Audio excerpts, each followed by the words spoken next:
The afternoon session started around 1:37 with the jury being up and the judge on the bench 1:38 p.m. Marlissa Ferreira continuing the grind on Robert Woody and refreshing with the transcript in regards to Sergeant Dombey and Steve Jacobson's interview in August of 2015. He had admitted that he had told law enforcement officers, namely Jacobson and Dombey, that Frank Carson said to contact him if anybody is located on the property.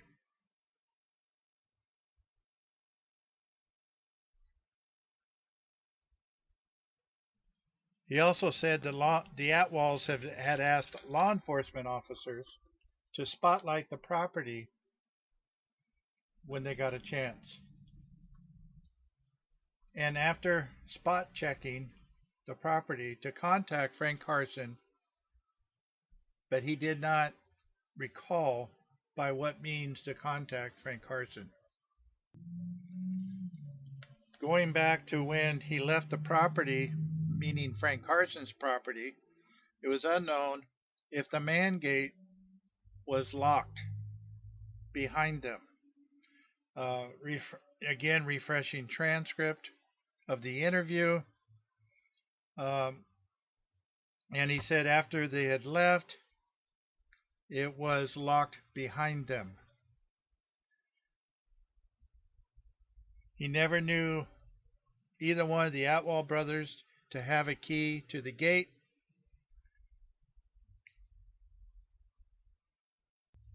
There was a lot of sidebars this afternoon.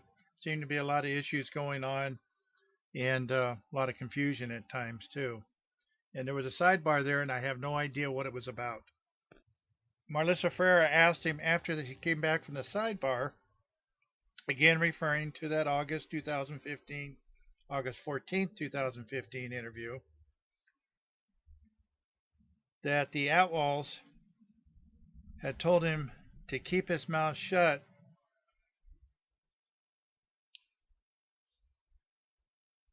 and make no other comments in regards to Frank Carson.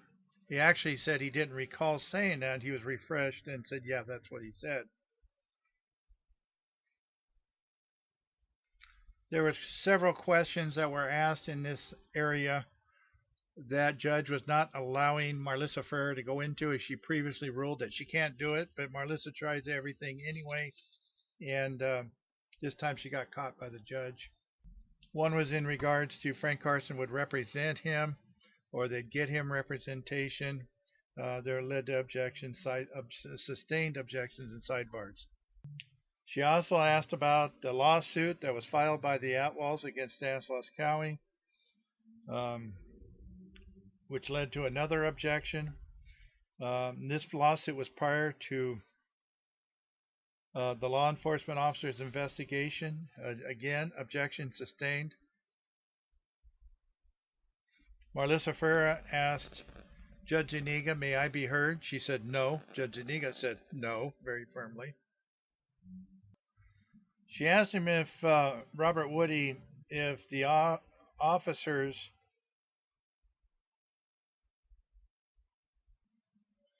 had indicated to Woody that the Outwalls had cut their friendship or ties to him. He really wasn't sure. Again, this is during the 8:14 and 15 interview, and she bounces around between interviews like crazy. It's hard to follow sometimes. She asked about the fingers and the toes, and telling the officers in August of 2015, and he did it with a saw. It was a sheetrock saw that he used, and he said it was to get rid of the prints. He said he had put the boots back on to the feet that were missing the toes, and the fingers and toes were scattered around the bushes in the area that they disposed of the body. She asked him to describe the boots, and he did not recall. And she refreshed, and he said they were work type boots. And he described a T-shirt as having a logo on the front. Never mentioned a jacket. He did not recall the pants that were being worn at the time. He did not recall what kind of pants they were. She asked him if he recalled the questions that were asked on cross-examination, that the information by the officers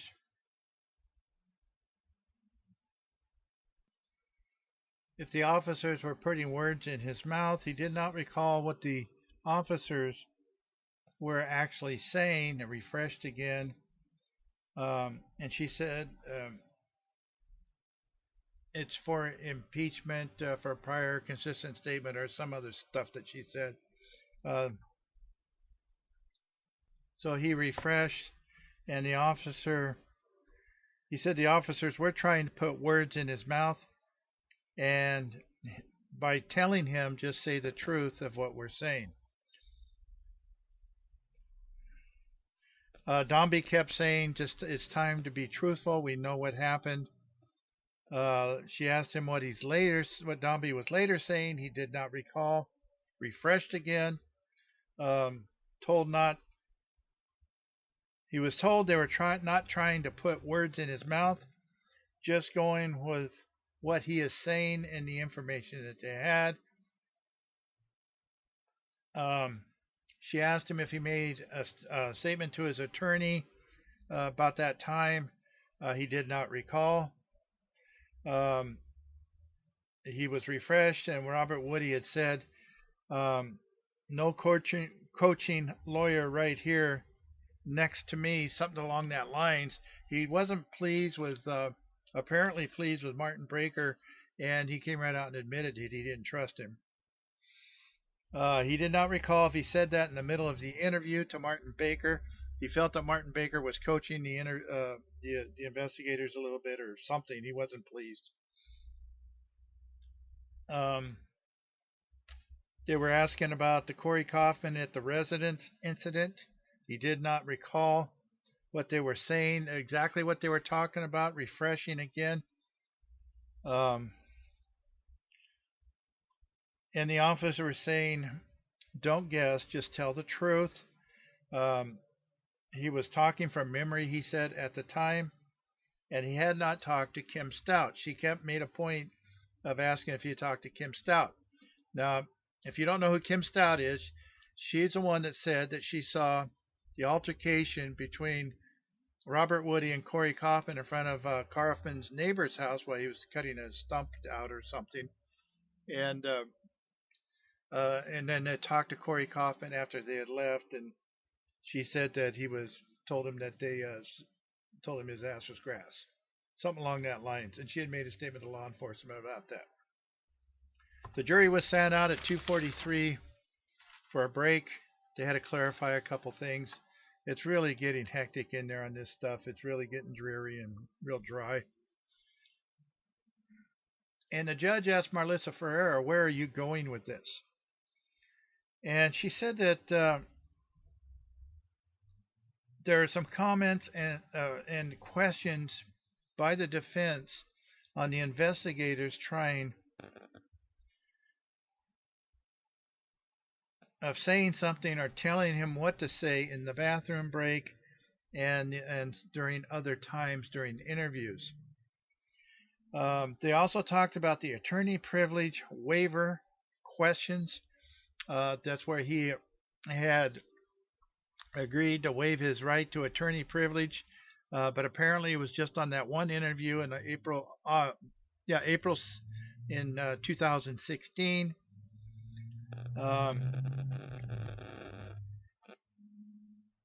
Where he had told the investigator that the Atwalls had told him to keep his mouth shut.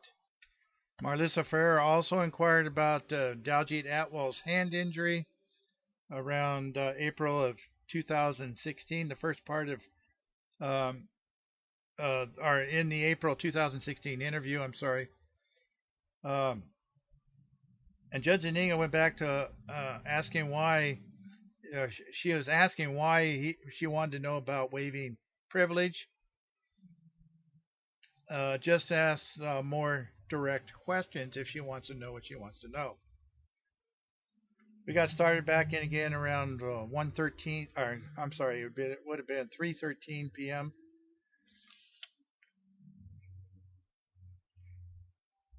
And Marlissa Ferrer asked him if he lied to private investigators and his attorney, and he's talking about the April of 2016 interview. He said yes, he did. She said why? He said there was no trust there. I did not trust him or the private investigators. She says, why didn't you trust? He said, I always had issue with trust of attorneys. Private investigator Helton and Martin Baker were there on that April 27, 2016 interview. She asked him if he recalled the attorney saying it's going to happen. He did not recall, and I don't know what she's specifically talking about there. She wanted to read some transcript for reference, and the judge called a sidebar. Apparently, there's something there that she has concern about. There's sidebars. It was a day of sidebars today. So she came back and asked him about the April 2016 interview with his attorney and the private investigator, and she asked him if it was just prior to his testimony in the preliminary hearing. And he said it was a review of his attorney trying to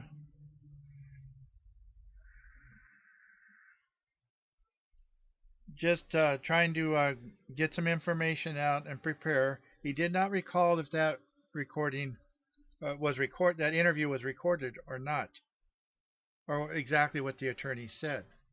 Led to more objections. They were sustained. Again, she went into his trust issues with Martin Baker, and she asked him, did Martin Baker say anything? He said yes, but did not recall the exact words. Again, refreshed his memory, and he said that Martin Baker said to take back some of those things to stay friends with Frank Carson and them. There was another part of that statement that didn't recall after just reading it, and he had to be refreshed for that same transcript again. And again, he said, Martin Baker said, try to stay friends with these guys. And he said, Martin Baker said, stay friends with the law firm. And Robert Woody believed that he was talking about Frank Carson. He said that Martin Baker said there would be more problems if he went further into this information within these interviews in the case. This led to multiple spontaneous objections. Another sidebar. When he came back,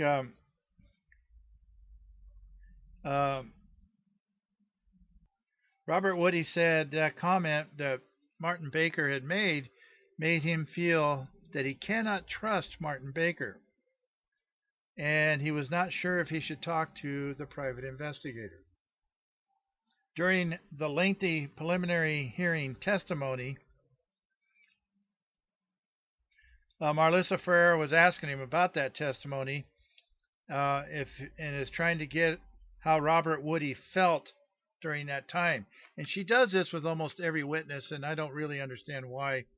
But I guess she's trying to stoke a chord of compassion with the jurors or something, though, even though they're fed up with this redirect of Robert Woody. You can see it in their faces. So that led to some more objections, a sidebar. Some of these issues were not resolved with the judge, so they had to move into other areas of questioning to and these issues were supposed to be resolved at 1:30. They weren't, and so Robert Woody will be back on the stand again tomorrow, and they're going to talk about some of these issues before he gets back on the stand again. They talked about the bathroom break. He says he was never threatened by anyone during that bathroom break.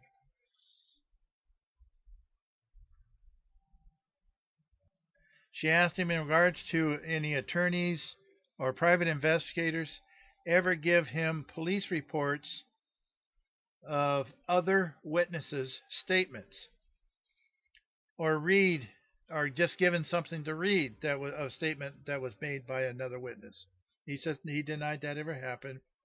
He was asked about Scott McFarland's conversation. Was it before the Corey Kaufman went missing or after? And he's saying it was. It took him a while, but he figured out it was before. And initially, he had told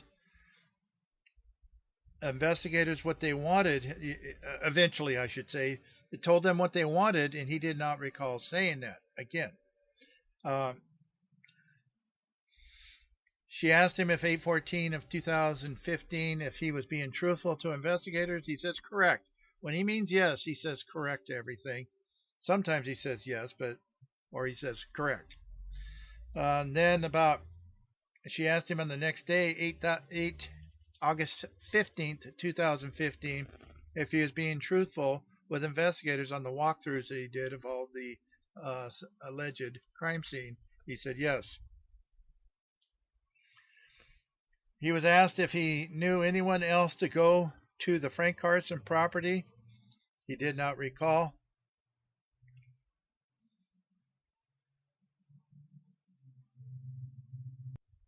And then Robert Woody said, "Well, you meaning that night?" And things got really confusing in here. Marlisa Ferrer got confused. He got confused.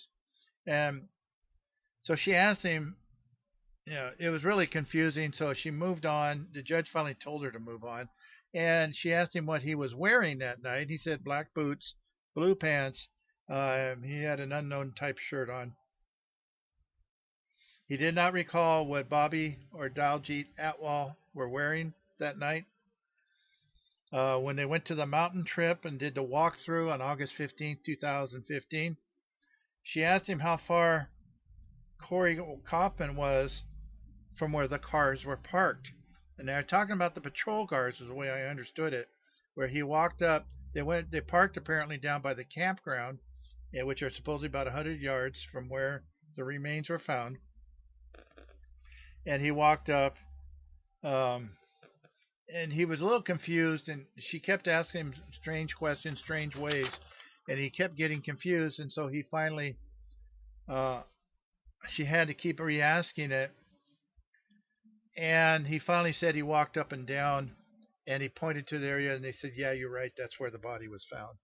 So he's making it sound like that he went right to it. He said Martin Baker was with him when he went to the mountains and the properties earlier prior to going to the mountains. The officers' cars were parked by the side of the road, and he had ankle chains on, so he could not walk down the ravine and go down in the area, but he pointed to where the body was found. And he said it was a good distance away from the campgrounds, which where the cars were parked, was about 100 yards away.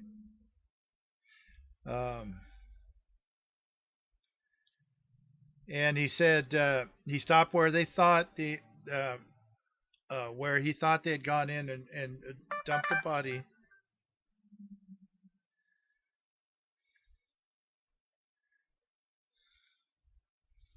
And he had said, yes, that's where it was. They told him he was right. And there was somebody down below recording audio and video while he was giving directions what they had done. He had told them what he did with Corey Kaufman's body, and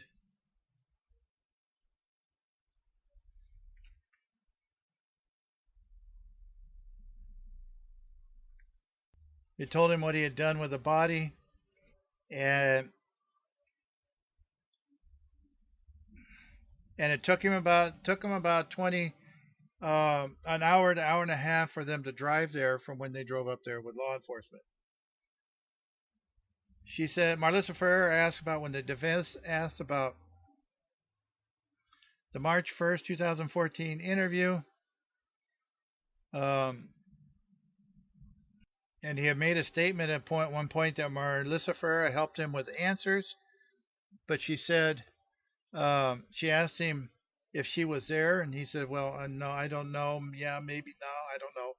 And but then she got him to say that he first met her sometime later. At this time, the judge wanted to clarify some issues. It was around 3:50 p.m. and the jury was sent home for the day. The jury is coming back at 10 a.m. tomorrow. Attorneys are coming back in at 9:30. And they went into some questions that Marlissa Ferrer wants to ask Woody if the Outlaws gave if they bought him dope, even though they had said they were trying to get him off of dope, but they would bought him dope at a few times and things like that. Hans asked that question was asked by Percy Martinez, but that does not relate to his client. And um, Robert Woody had told Corey Brown that the Outlaws were trying to get him off of drugs. Um, there were no more questions asked in regards to that, so they say that's character evidence is not allowed. Um,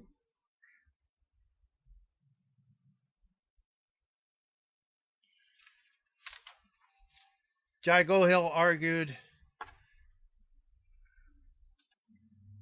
Jai Gohill argued that Marlissa Ferreira had introduced a tape first in regards to this, and Daljeet Atwal, there was an interview where he said they were trying to get Robert Woody off of drugs.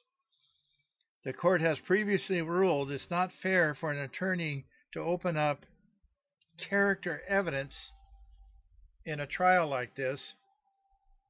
Another attempt to sneak the Atwal's character into question again in front of the jury, he says it should not be allowed. Percy Martinez argued that Robert Woody admitted that they were trying to keep him off of drugs and were making efforts to do so. Marlissa Ferrer denied there was a recording of Daljeet Atwal saying that, maybe only in a wiretap, and all the attorneys said, no, there's a recording. She played it. It was played by Marlissa Ferreira. Marlissa Ferreira now still denying it, not played by the people. Defense is trying to keep from that bad. They're trying to keep good character evidence in and not allowing all the character evidence to come in since it was brought up by them. Judge Zuniga says, no. Each defendant should be evaluated individually and not as a group as a whole. Marlissa Ferreira said if the Atwalls are trying to clean Robert Woody up, but also buying him dope, it's not showing good character.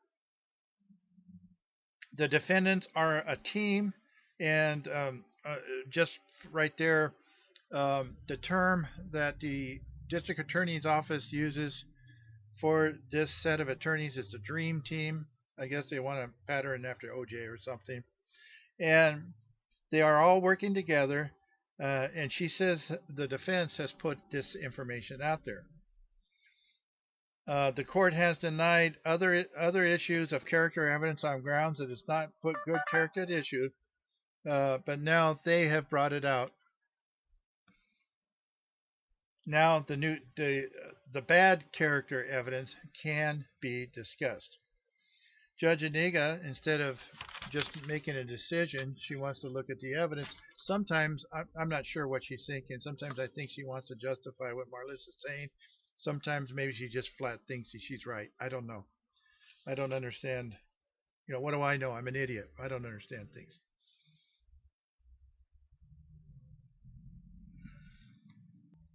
Judge Inigas also noted that she wants Marlissa Ferrer to show more than what she has argued so far that Frank Carson had implicated Daljeet Atwal.